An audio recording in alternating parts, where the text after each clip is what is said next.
Obdobie, kedy miesto dlhých otravných reklám nás televíznym programom sprevádzali sympatické hlásateľky, sme si pripomenuli vďaka podujatiu Zlaté televízne návraty, ktoré sa konalo v Cikcak centre. Hostiteľka podujatia Anica Škodová privítala tentoraz hlásateľku Noriku Beňačkovú. Dáma s očarujúcim úsmevom si zaspomínala na svoje začiatky v televízii, porozprávala o profesionalite pred kamerou a prezradila aj niečo zo svojho súkromia. Hlásateľská profesia bola výnimočná a myslím si, že do dnešného dňa je výnimočná aj pre divákov, ktorí nám dávajú najavo naše spoločné stretnutia.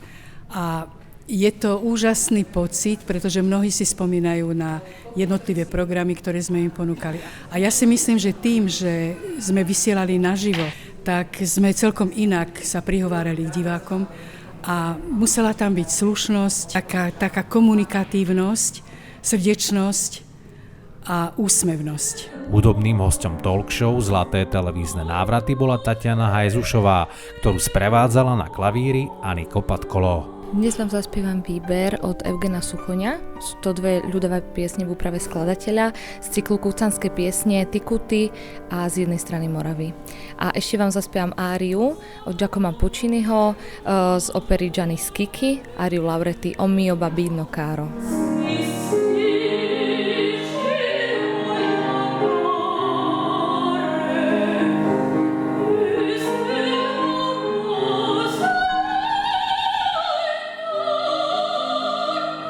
Pekný program to bol, veľmi vzácny.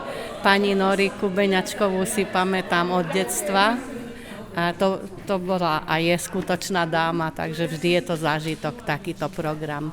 No bolo to perfektné, pretože Norika je moja dávna kamarátka, priateľka. Spája nás teda aj tá téma Kuby, tak som veľmi rada, že som mohla prísť na toto stretnutie s Norikou. Pre divákov je zaujímavé podujatie príležitosť položiť legendám televíznej obrazovky aj otázky. Príjemné posedenie, možnosť si zaspomínať, ale aj sa dozvedieť zaujímavosti bude pokračovať 20. septembra s hosťom Milošom Bubánom.